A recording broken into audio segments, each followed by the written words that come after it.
families, creating a lifetime of memories.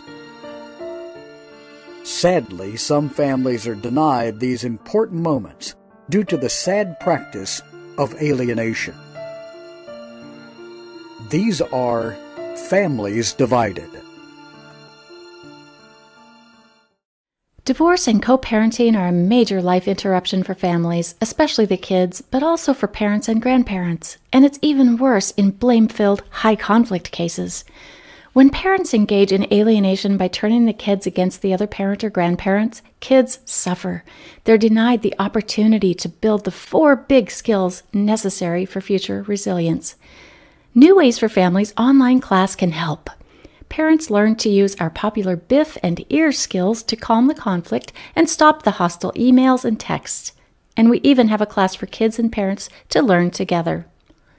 Research shows a 75% improvement in joint parental decision-making after this course is taken, plus overall improvements for kids' well-being. Don't wait to make this affordable investment in your children's future and improve your well-being too. Start learning new ways for your family today at conflictplaybook.com. Sadly, too many know the pain and trauma associated with parental and grandparent alienation. Family Access, Fighting for Children's Rights, will present an important international virtual conference on October the 13th through the 15th, 2023. The conference, entitled Alienation, The Truth Regarding the Trauma and Abuse, will feature world-renowned experts in the field of alienation. You'll join the conference event coordinator, Elaine Cobb, and moderator, Megan Hunter, as they introduce you to keynote speaker, Dr. Edward Kruk. Plus, you'll hear important presentations from Dr. Joshua Coleman, Lisa Rothfuss, Dr. Mary Alvarez, Chris Smith, Bill Eddy, Dr. Noel Hunter, Dr. Sue Kornblum, Dr. William Burnett, Megan Hunter, and Jordan Traeger. Join the many attendees already securing their spot for the conference entitled Alienation, The Truth Regarding the Trauma and Abuse. For information, visit familyaccess.info for all the details. This special conference is being hosted by Family Access, Fighting for Children's Rights, Steel Partners Foundation, and PASCA, Parental Alienation is Child Abuse. And welcome to this week's edition of Families Divided TV. On this segment, we're going to be speaking with 2 parents of adult alienated children who are estranged or alienated. We've had them with us before. We had such great comments, and many of you viewed them. And so we wanted to bring them back again. So hello, Elaine Simmonds. How are you? I'm good. Thank you, Elaine. Good. And Jeff Morgan, how are you today? Doing wonderful, Elaine. Thank you very much. Great. Okay, we're going to go ahead and we're going to get started. And I think I'm going to let Elaine do the first question. How has estrangement affected your relationship with friends and other family members? Do you feel that extended family had your back, or has your relationship with other family members deteriorated as well? Some of the our other family members have had our back. They've been there for us and have been supportive. But we have some who have not been. They've been there, but they've been supportive more so with our estranged son, as best we can tell. We have chosen to distance ourselves from some of these family members who don't have our back. People who say they don't want to get involved, they don't want to hear anything about the situation, and they don't want to take sides, but their actions tell a completely different story. There's people who were not there while we were raising our children. They weren't helping, they weren't, visiting with us. But yet, they step up now and become an active part of our child's life while we're excluded. Again, these people refuse to discuss our situation, but they hold us accountable for things they know nothing about because they haven't heard our side of the story. How would they know? People who know that we're being hurt by our son, but they don't offer words of support or comfort. And people who align with the alienator and enjoy regular visits with our son and our grandchildren while we're excluded. People who are unwilling to be part of a solution are part of the problem, and they're simply not worth your time. When someone becomes hostile, if you even mention your situation or your child's name, then you recognize that these people don't have your back, and you're better off without those people in your life. Like many parents, we had always focused on our family, and we didn't spend a lot of time nurturing relationships outside of our family. We had become friends with our daughter-in-law's parents, and we were friends with them for about 6 years. But that relationship came to a screeching halt when we were cut off by our son and his wife. When a family loses a child to death, the family and friends gather around that grieving parent to support them. But when you lose a child to estrangement, you don't have that same support network. Others may become judgmental when you speak of your situation, almost like you have some kind of a communicable disease and they don't want to catch it. Our grief cycle never ends because for us, there simply is no closure. We have friends now who have supported us and cared for us over the past 11 years, and those are the relationships that we find are worth holding on to. Totally agree with that, Elaine. Thank you very much. Jeff, what are your thoughts on this? Yes, that's a very interesting question, Elaine, and thank you for it. So do friends and family have your back, or do friends and has that relationship deteriorated? You know, it's interesting because people tend to look at things through their own prism. There are some people that have gone through the same thing and they'll tell you, oh, you know what, we went through what, you're going to go through it. The best thing to do is just walk away. So their counsel to you is walk away from your children, walk away from your grandchildren. We've had neighbors that have seen what's gone on. And at one time they were, you know, great supportive and everything else. But once they hear a rumor or something like that, at that point in time, that almost becomes truth. So yes, it definitely has impacted my relationship with others. There are those people though, Elaine, as you know, as you found out, we have a whole community of people here as well. And we've made some friends that have been outstanding friends and very, very supportive of everything. But as far as our normal friends and family and stuff like that, so, you know, it's hard to really, there are changes within that relationship. And then sometimes you have people that want to go out and they want to take them down and show them what's what and everything else. And I don't think that that's the right response either. But I have had people that have supported me. I have had people that basically pretend I'll be in the same room with them. And it's almost like I'm not even there. Like, who is this person? Like, do we know that, you know, they don't even acknowledge your presence. And that's really a shame. And especially because, as you know, this alienation stuff is not just a local issue. It goes throughout America. It goes through a lot of people. A lot of people deal with it. Trying to think here as well. I've had very supportive friends. I've made a whole new group of friends. Usually what'll happen is, Elaine, from what I can see, is people don't understand it unless they've gone through it themselves. And one of the first questions you get asked is, well, they wouldn't do this unless you did something. What did you do? And no matter what the story is, and I understand, as you mentioned, alienation or estrangement. Estrangement is when you do things that you actively, you know, maybe they have reasons to say, hey, I want to stay away from my dad, from my mom because they're toxic. But when you're there 100% of the time, and they, for whatever reason, get brainwashed, either by perhaps an ex-spouse, perhaps by their in-laws, perhaps by other friends who get together and try to commiserate with them. Sometimes even the church. Sometimes the church has been a big source of alienation. And I think that that's horrible at that point in time when that happens. I don't think a lot of people really understand the phenomenon and what's going on. The people that have gone through it do understand. And like I said, we've created a whole different group of friends, but it's really tough when people say, well, what did you do? You must have deserved it. It's like telling in the New Testament, when Jesus talked about the prodigal son, you know, somehow the father was responsible for his son running away. And yet every day the father looked at the window just to see is my son coming back. And when he saw him from afar, he went running to see his son, and he killed a fatted calf, and he had a big party because my son, who was lost, has now returned. But yeah, it has definitely had an impact on my relationships with friends and family. A lot of times I don't understand it. Sometimes I try to pretend like you're not even there or that you're a problem. Yeah, and I totally understand that. I know I personally have had some of that experience too, as well as many people that email me have as well, you know, and the part that it's hard to understand is your friends should love you and support you no matter what, if they're really your friends. And I'm honest in saying that truly most of mine have been very supportive of me through this.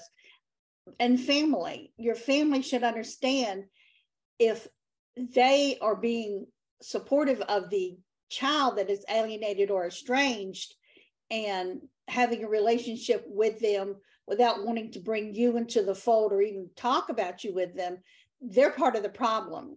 And the experts tell us that they're making it more difficult for the alienated parent or grandparent to have a relationship with their child or grandchild. So yeah, that's really a bad situation, and they don't seem to want to understand that. But hopefully, through some of the things that we're saying here today, they'll understand the situation, and that's our prayer. Okay, thanks, Jeff. Jeff, I'm going to let you answer the second question too, if you would start off. Looking back over the years, were there signs that something wasn't right in your family that you see now, but you didn't recognize then? Yes, I would say definitely so. But Elaine, I want to just piggyback real quickly first off what you just said, because I almost made it sound like it was all gloom and doom. Because when you're going through this alienation stuff, and if you don't know what it is, you can take a lot of guilt to yourself. And I had some people that just said, Jeff, that's not you. Now knock it off. And they read me the riot act, so to speak. And I'm like, okay, you know what? It really helped to gave me some sense of sanity in the whole thing as well, when some other people were just writing you off and trying to say you're abusive or you're this or you're that or whatever. But with regard to signs, were there signs that were seen? I think that in retrospect, we all see signs. We can't necessarily prove them because at this point, it's just speculation. But I did definitely see signs. So for example, on my wife's side of the family, my ex-wife's side of the family, I should say, you know, her father kicked out my ex-wife's grandmother from their life. I remember him telling me about it. I threw her out of the house, and he was bragging about this, like this needed to be done. And at least that's my memory of it as I recall it. And, you know, so there's that part. There's the idea that when people are always wanting to be right about something so that they could never be wrong, they themselves may not be part of the problem. There were times that, you know, grandparents should be there to support the family, support kids, to support the parent-child relationship. But there are some times that you have grandparents, and look, and I understand we're grandparents, and most grandparents are good grandparents, but sometimes grandparents make mistakes. And when grandparents want to keep secrets with the kids, you know, we can't let the parents know because they've given us a trust. And really, you know, sometimes that helps to create an alienation in itself. And then later on, if anything happens, you know, the grandparents, and again, I've seen this, and I'm not talking about all grandparents, but they've been like, you know, well, we can't really divulge this trust. We're the parents. You're supposed to be here to help. You love in a different manner. Yes, there are confidences that sometimes you need to keep, but you can also be the source of alienation as well. And the other thing that I've seen, Elaine, and this is kind of a hard one to generalize because, you know, everybody wants to be right? I just want to be right about this thing, and we can never do anything wrong. And I've seen some of these issues where, you know, grandparents will, and again, I'm sorry for making this sound negative on grandparents. I'm a grandparent. I'm alienated right now. So I'm not trying to by any means say that, but I've seen some grandparents that have been bad and that have, you know, they will do steps that will actually undermine the parent-child relationship, the whole familial concept that we should be having, but they can never be wrong. And they could never say, hey, listen, I'm sorry, I helped to contribute to this. You know, we love you, we love the kids. And especially if you're in a situation that when a divorce takes place, like it happened in my situation, divorce I didn't want, but a divorce that was granted nevertheless. and now all of a sudden you become public enemy number one. After 25 years of being a confidant and everything else and asking for advice, and now all of a sudden, things have changed just like that, and you become an enemy. So I've seen some signs, and it's very speculative at this point. I can't put fingers on it, but I do know that if you see a history of abuse in the past with others, like when they kick out a grandparent, as what happened in my case, with my former wife's father, for example, throwing a grandmother out of the house. And that was the right thing to do. Maybe there are some things as far as the familial relationship that are signs that perhaps there may be some other things that will reproduce themselves later on. Because let's face it, we learn things from our parents, and maybe you or maybe your ex-spouse or maybe somebody else has picked up some really bad behaviors and or some bad practices. So yes, I have seen some of those things. It's completely speculative at this point, but there are things that would be red flags for me going forward. Yeah, I get that because, and I agree, there are some grandparents, may I say, they're in the minority and they're right. few. But I had one last week that I was speaking with, and she made the comment that she wished she had taught her granddaughter to lie to her parents.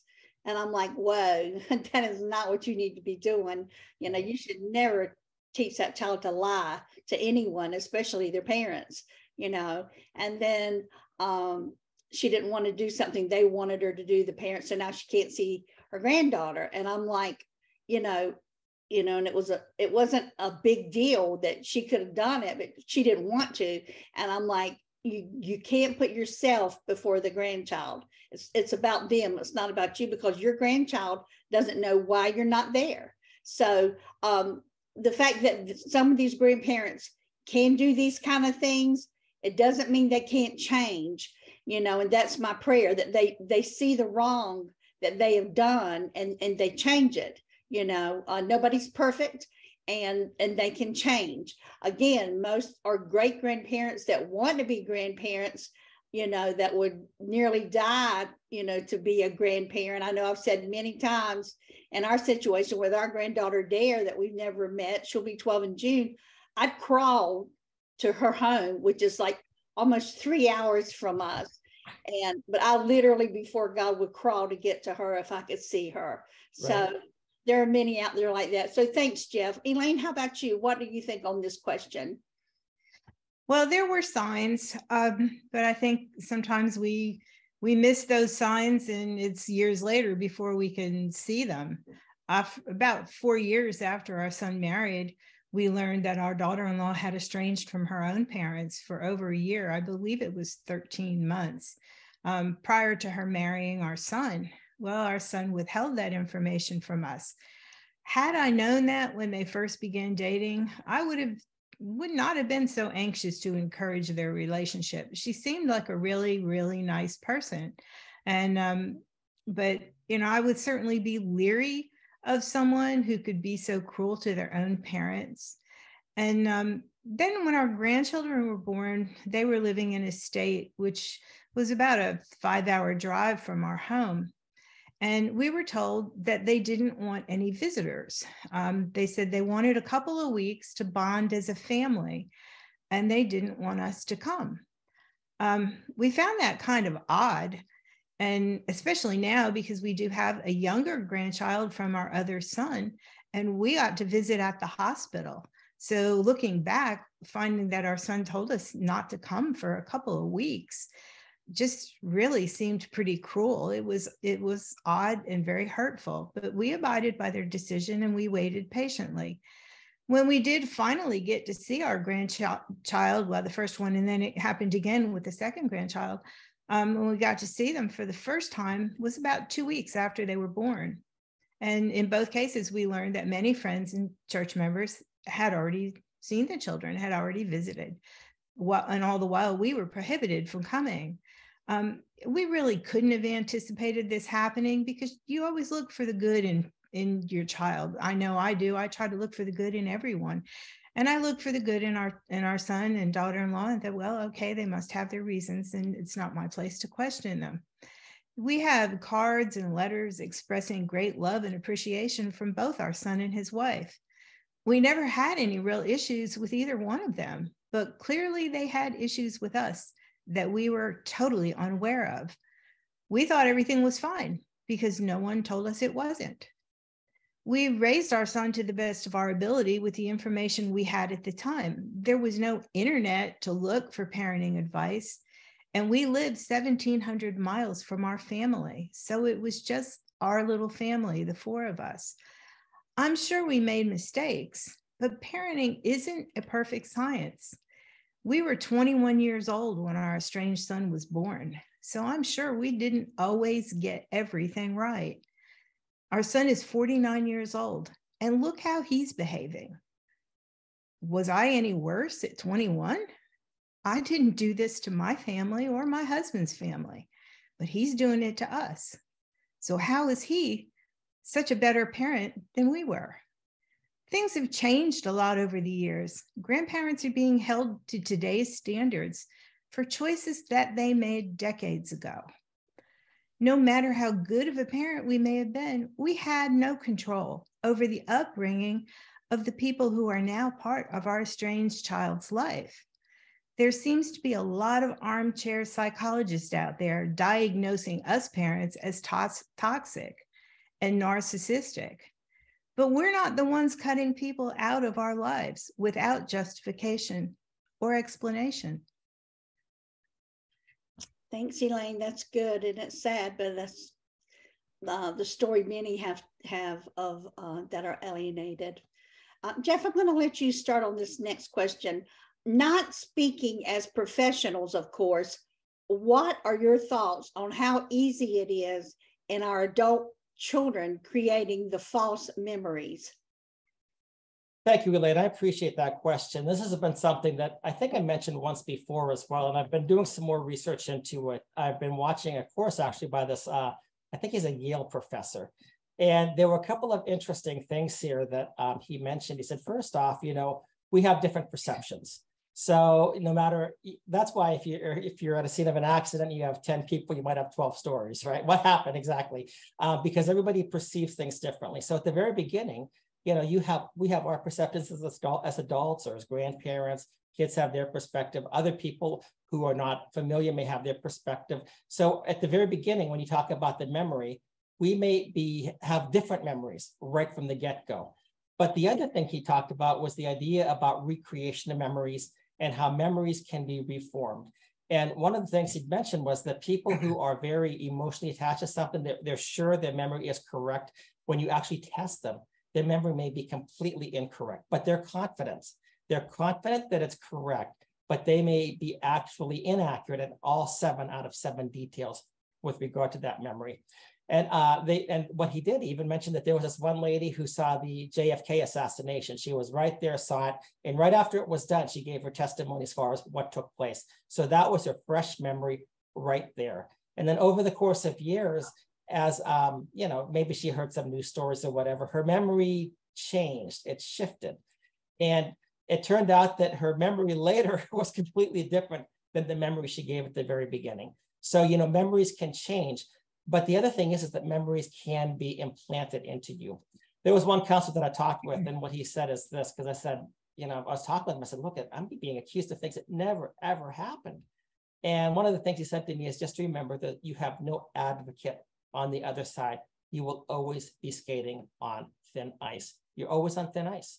No matter what you try to do to combat something, if you want to, or to correct it, you're always going to be on thin ice. And the other side will always be able to, because you don't have any support over there, any advocacy over there. But something else that I found out, Elaine, for myself, is that with the recreation of memories, is that sometimes it may not be malicious, that these memories are just completely out of whack. When you're being accused of things and you're like, it never even happened.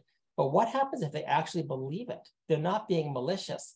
I do think, though, that there are people that, one of the things this guy mentioned, he says that we try to recreate memories to kind of like bring harmony or synchronization within ourselves so that we have some type of a narrative that is actually makes sense to us.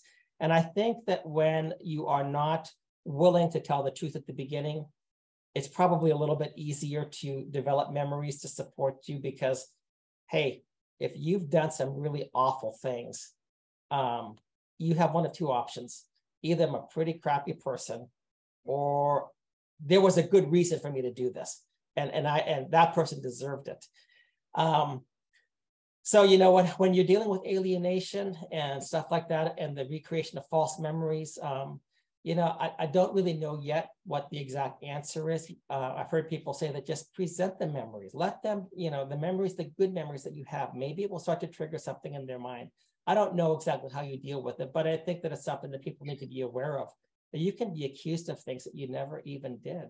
Or motives. How about reading into motives as well? You recreate memories, and now you've recreated motives. And then as time goes on, the story gets embellished or exaggerates. We all know people who they almost hit a home run, and by the time they've told the story the 25th time, they knocked it out of the park and it was a grand slam and it won the game, right? So we can do these sorts of things. And what was amazing to me was the guy said, our memories are notoriously unreliable.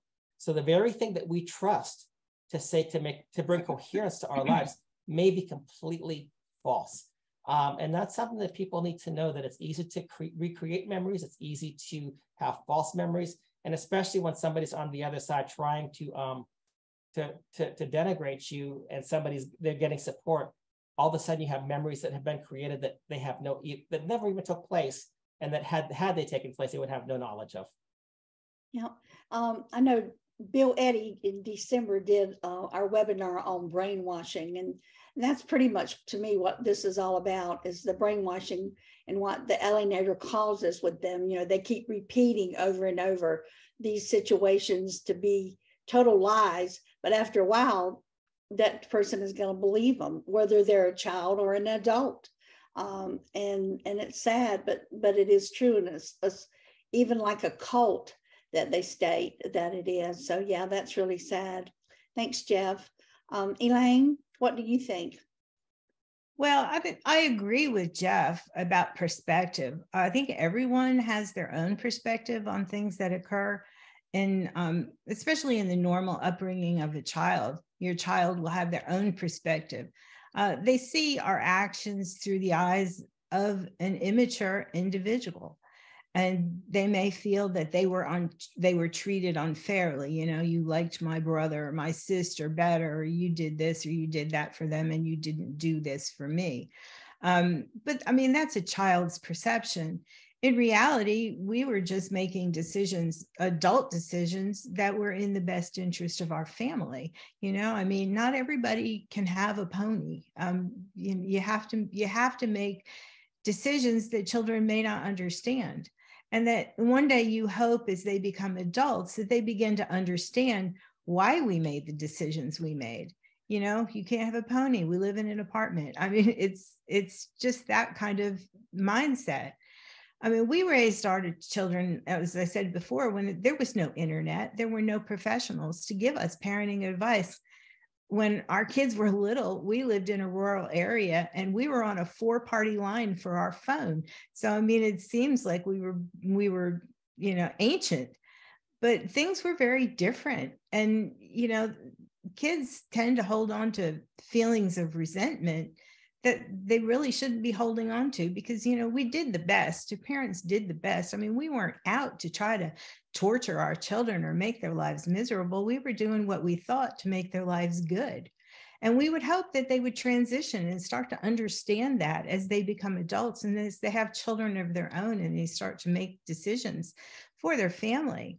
You know, their view of past experiences in some cases is immature and unrealistic. And like Jeff said, they will embellish a story, you know, to put themselves in a positive light, while they portray us as an evil parent. And, you know, that's not accurate. I mean, we're judged harshly for our imperfections as young parents, while our kids are cheered on by their peers for sticking it to us in the most hurtful way, by denying us access to our grandchildren.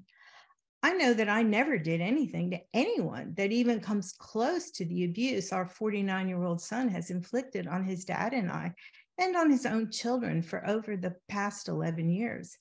And I'm just wondering, when will society hold them accountable for their actions? Understand. Okay, we're going to go, thanks Elaine on that. We're going to go to the last question. Elaine, I'm going to start with you. Dr. Coleman has stated that the parents who have done the most for their children are the ones most at risk for estrangement. What are some of the things you have done for your child or grandchildren that went above and beyond, but your child seems to have completely forgotten or discounted those things as irrelevant?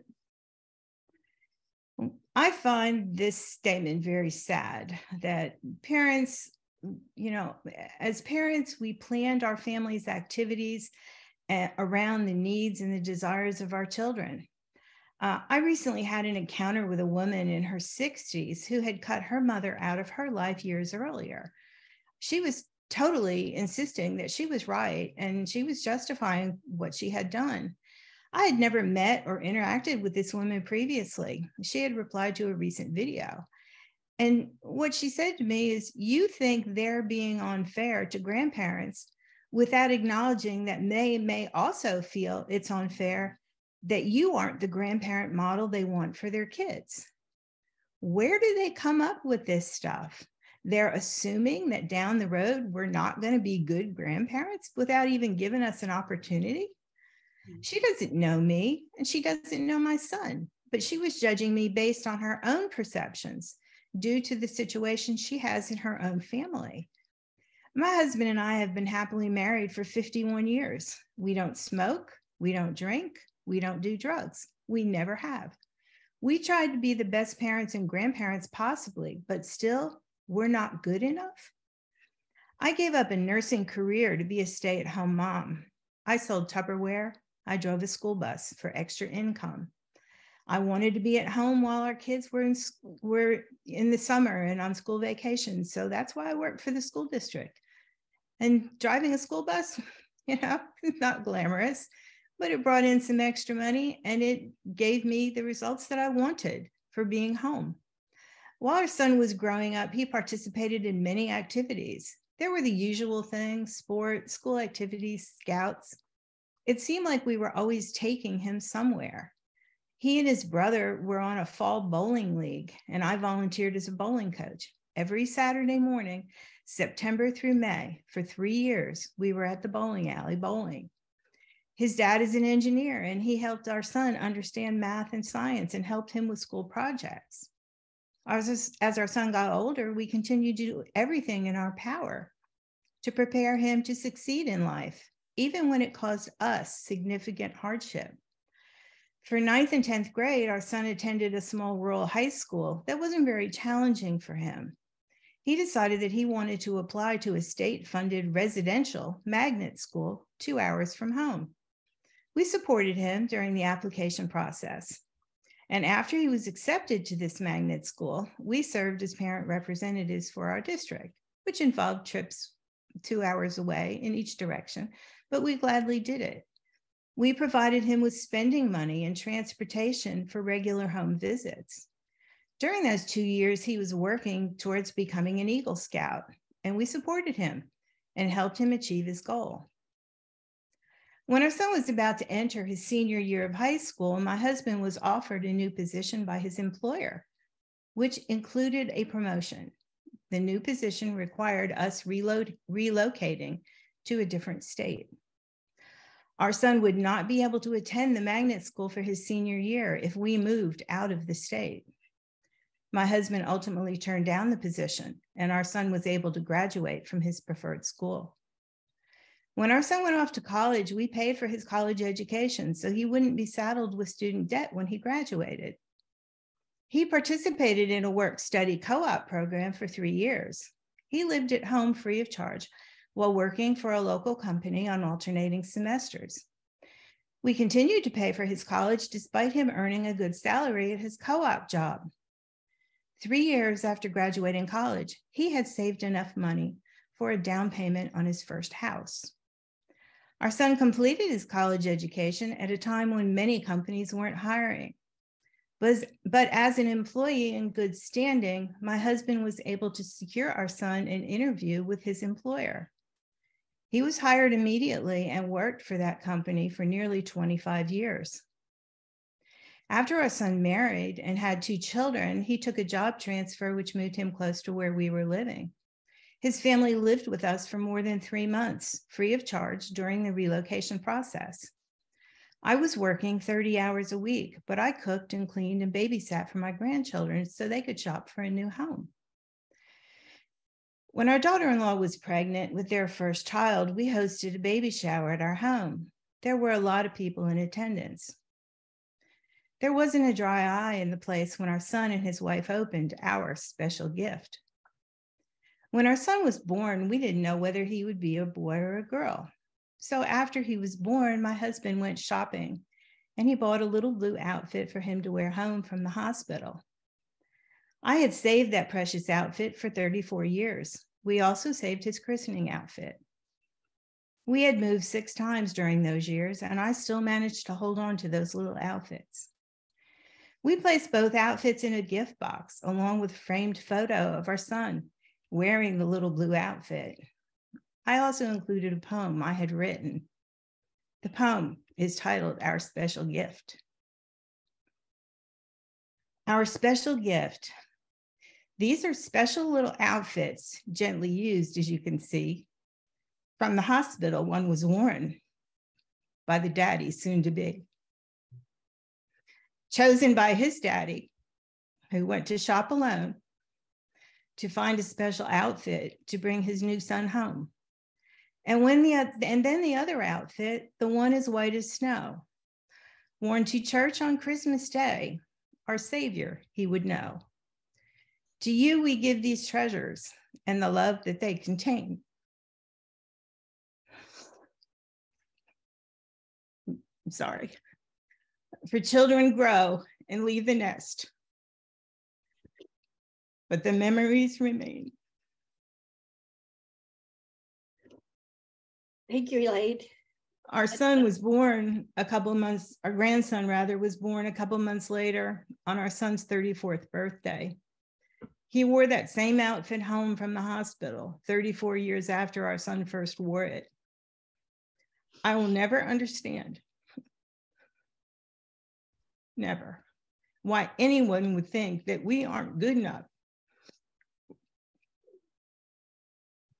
or why we deserve to be banned from the lives of our son and his family. I just don't get it. Thank you, Elaine. I didn't mean to interrupt. Totally relate to every bit of that. I have saved many of Brian's outfits. They're in a chest of drawers in one of our guest rooms. And since he was baby born, I've saved everything he did on all of his schoolwork from kindergarten straight through. I have all his drawings he's ever done. They're all upstairs. And I've kept all of his stuffed animals, several of his toys, and everything he's ever wrote to me. You know, I have every bit of all that. And they're great memories, you know, and totally understand how you feel, you know, and the fact that we had so many traditions and he loves them all and truly enjoyed them. And so I do understand and I get it. Thank you so much. Jeff? Boy, Elaine, when I first heard that question, it caused me to think, and both Elaines, I'm so sorry. I have the same memories actually. You know, I've spoken a few times, and I have some diapers still from when my grandchildren used to be here, Cruz and Gideon, and I hold them up and I said, these are my memories. We have some furniture that Cruz took a magic marker and he drew on, and I'm like, I can't get rid of that, right? I have some stuff here that my wife has said, you know, that's been 8 years ago, and I said, I know, but you can't bring yourself emotionally attached from it. These are my memories with them. So, you know, things that I had that I specifically did, just so that they could be happy, just so you know, that was the memory that we were creating together. And pictures and stuff like that. I mean, how many times you go through those pictures and you recreate things? With regard to the question that it was, you know, parents who have done the most for the children are the ones who are at risk for estrangement. I never really gave that too much thought, but until you asked the question, and I couldn't help but to think back on my youngest daughter, she's the one that has basically kept the grandkids away from me, and it spread because she spread that as well. But all I remember is that, she sent me this one text message, probably the best text message I've ever received in my life. And the text message went, "Dad, I hope you are always in Cruz and Gideon's life because you're good for them. And I know that if you're in their lives, they're going to turn out okay." And then 2 months later, or less than 2 months later, you'll never see them again. You're the worst person in the world. And it all happened because of a CPS call, which I had nothing to do with. Complete misunderstanding, complete fabrication. But this was a great opportunity, I guess, for other people to take advantage of and to try to keep me out of their lives. But, when it came down to it, Elaine, I remember because, I'd be watching Cruz and Gideon several times a week, sometimes up to 5 times a week. I love being with them. And even when it was so hard, when I was working full time or I was working out of state and coming back, the first thing I would do was, how are they doing? What can I do to help? And I remember with Gideon in particular, when he was such a small baby, he would always have the colic. And the only way he would not have colic is if you were walking him. If I sat down, he would start to cry. But if I was walking, it was okay. And there were times I kept on thinking, what am I going to be able to keep on walking and doing this? It was just so tiring. But, my daughter then wanted to go to school. I took her down. She wanted to become a dentist. And I remember going down there with her. And I thought, Stephanie, I had to work so much when you were little. You have 2 little boys right now. Just rethink this. And, just get a job that's adequate because your children need you. They love you and they need you. But I was willing to step in and do anything. And again, many, many times we did. We would have them for sometimes, 12, 16 hours a day. My daughter would be working a double shift, and I would make sure to take the boys down to see her in between her shifts so that she could keep on working. But I remember that, at one point in time, she said that basically that I was the only person that had believed in her.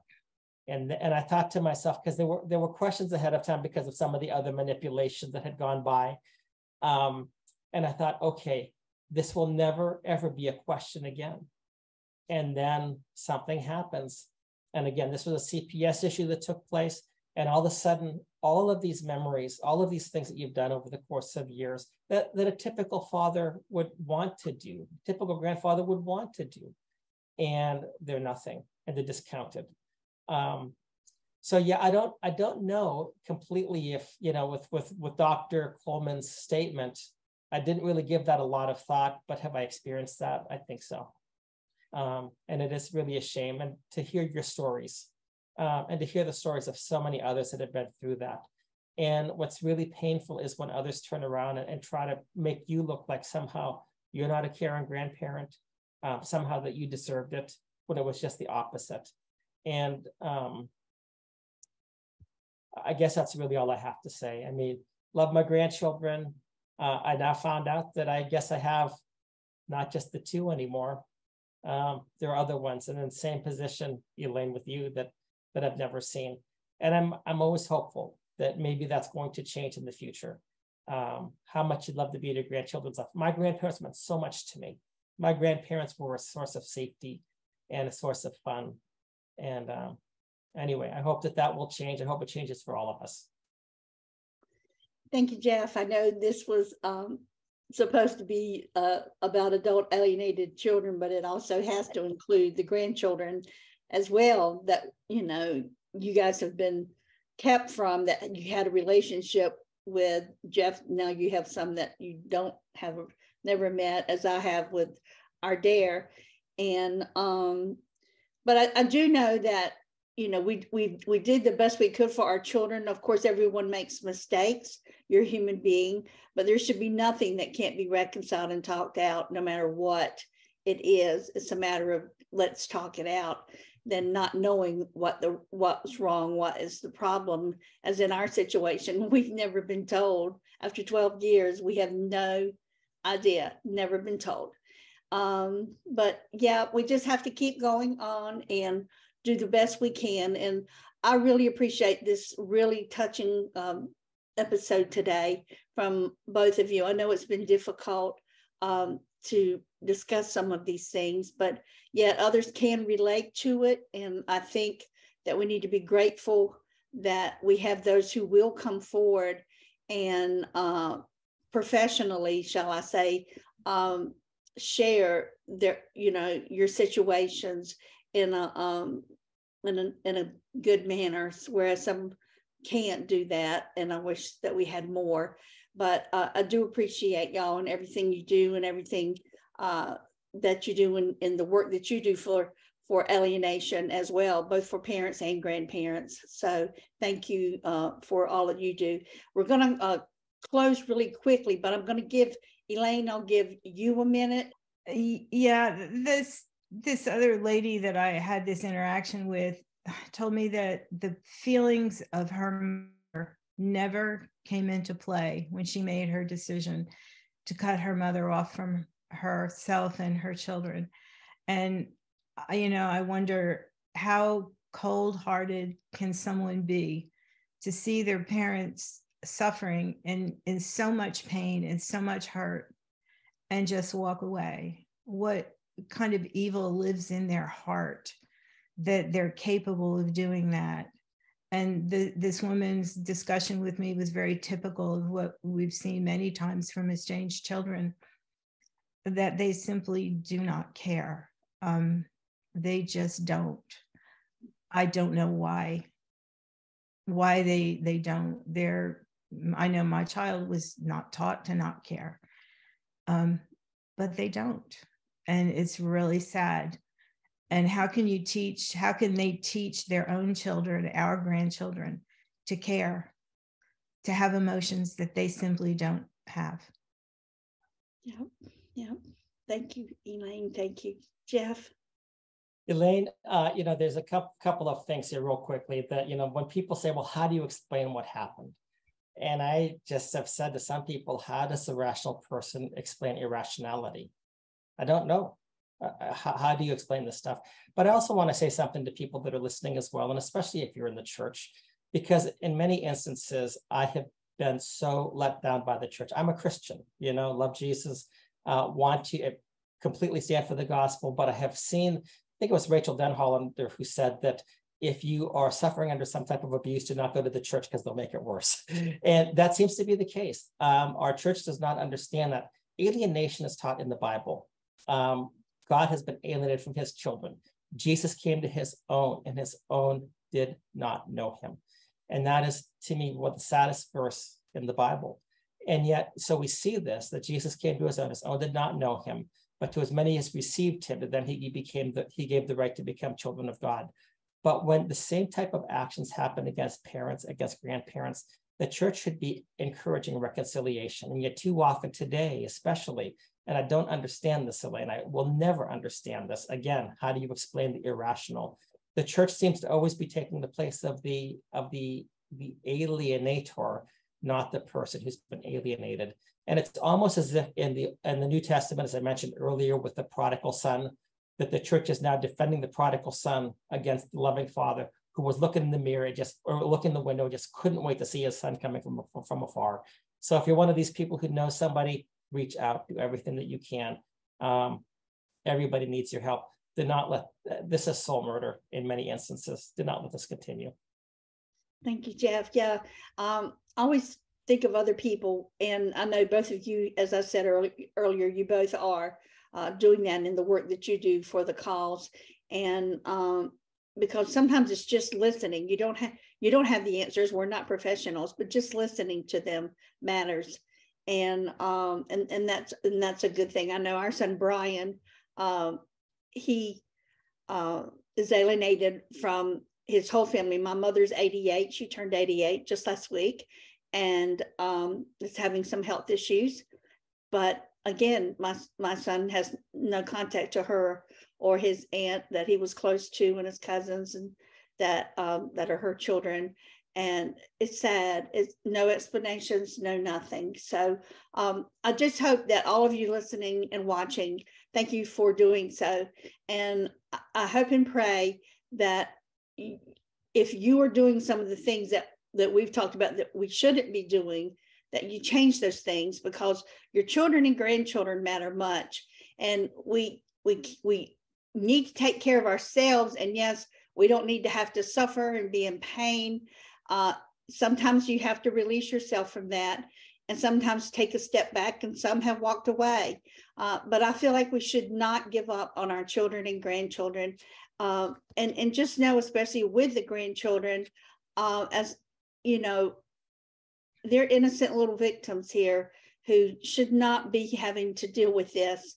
And their whole childhood is being kept from another side of their family, which is totally unfair to them. They deserve that. God gave them that right to have that. And so is everybody's rights here in our country. But they're denied them. And that's wrong because of someone's, whatever it is going on, whether it be hate or spite or ignorance or whatever. So, but I pray for all of us today as alienated parents or estranged of adult children, that you find a way to get through this. I hope our videos help you. I hope what Elaine and Jeff have said today will help you. I'm sure it will. This has been a great interview, and I hope you get much from it. And we'll be praying for all of you. We look forward to seeing you again on another episode. Thanks much, and God bless. Thanks, Elaine. Thank you. Thank you. Thank you.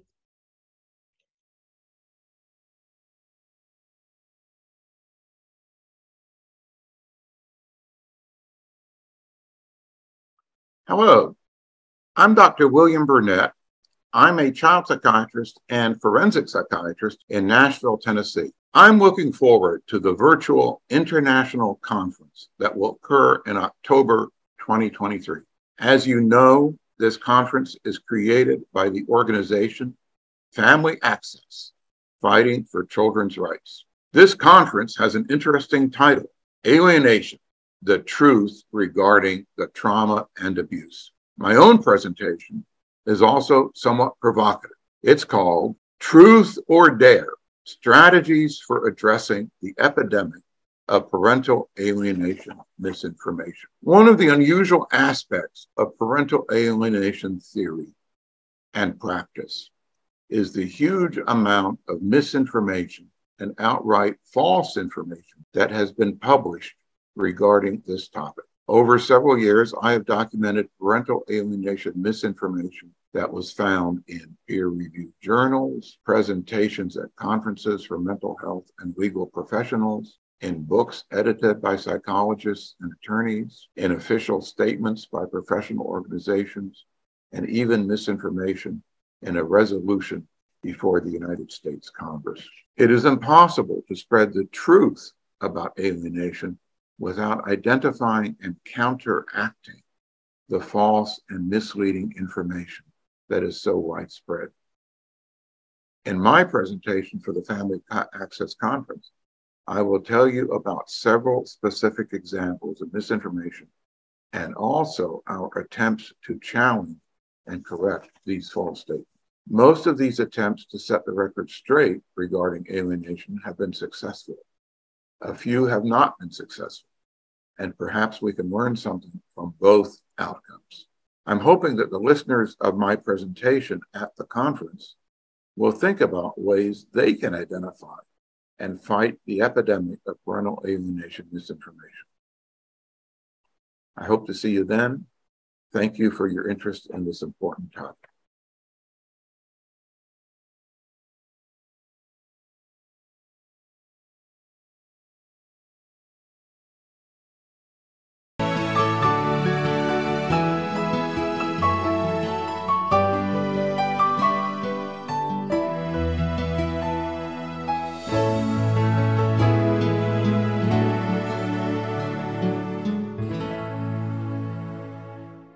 On next week's Families Divided TV, Dr. Linda Nielsen presents on children's outcomes in joint, JPC, versus sole physical custody families.